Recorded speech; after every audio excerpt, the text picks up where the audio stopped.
if someone's getting started today, what is the kind of approach? Is it find products that you want to sell first? Is it find wholesalers that you want to do first? What's your kind of like starting step? I would start with some low barrier suppliers. So you don't want to go contact Apple computers and Sony and say, hey, can I buy your laptops for half price? Obviously doesn't work that way. You have to work your way up to deals like that. So I'd say any huge brand, just don't even bother contacting it. Your best bet is probably mom and pop small brands where, they have a handful of grocery products, let's say. And, there are a lot of brands out there where you just fill out a form on your website and they'll send you the wholesale price list. And, you buy an order of a few SKUs and you spend a couple $1,000s and then, you sell those on Amazon. And they may not be the fastest movers in the world or the best margin in the world, but it's a way to get in the door. Somewhat of a hard reality in wholesale is that to compete for really fast moving products, you really need deep pockets. It's not for everyone. If you have $5,000 of savings and want to get into wholesale, you can't really, it does exclude you from a lot of products where you want to just focus on like really small niche brands,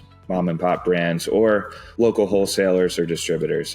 There are distributors that will take orders of $1,000 or less. You may not be getting the best price, but you may get in the door that way, where you start, at a low volume or low margin, and then you can negotiate on your next order, get a little bit better price next time and a little bit better next time, and kind of just grow it from there. But the truth is that maybe not a lot of gurus will tell you is that it does take some deep pockets to just go out and get a big chunk of accounts that you apply for. Like you need to put your money where your mouth is. So if you're starting with a couple grand or $5,000, you want to start at the low stakes spots, which is like, these brands that'll just open anyone up. And there's nothing wrong with that. That's how I got started. And then, as you have more capital, you can be more selective. But I would start with the small brands, local distributors. That would be my advice. When you say deep pockets, can you give me a number? Deep pockets, I don't mean like deep pockets as in billions. You don't need billions. The biggest wholesale sellers, it's on the order of millions. Maybe there are a few companies out there that are worth $1 billion, but almost everyone else, even top 100 Amazon sellers, they might have 5 million, 10 million, 20 million, but we're not talking billions here. But the deep pockets I mean is like usually part of the negotiation, it's like we'll do a massive order if we can secure this pricing. So that's a major strategy for us. So like we'll buy a truckload of this product. We're not messing around here. We're not a guy,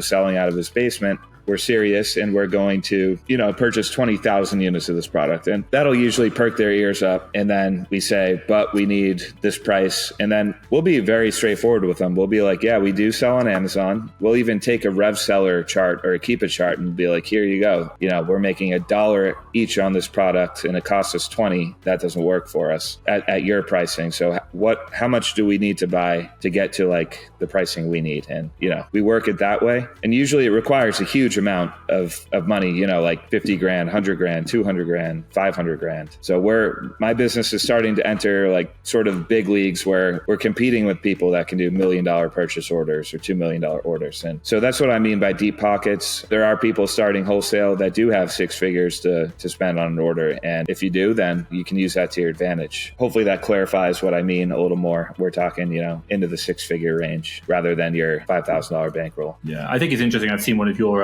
Instagram shots of a purchase order, and it was like 70,000, 50,000, unit line, and there was like a 1,300. I was like, why are you buying that? That's like completely pointless. And we had a little joke about it. You're like, it makes money. I'm going to buy it. So it's okay. Yeah, exactly. That's actually part of the refinement process. So like those are little remnants of the past. When I first started, it's like, yeah, it might have been worth my time to visit a tiny mom and pop supplier and buy the 3 items that work on Amazon and spend $800 on the order. And there's nothing wrong with that. But then as you grow, you kind of filter those out as maybe not worth it anymore and leave that to someone else to sell on Amazon. And that's cool.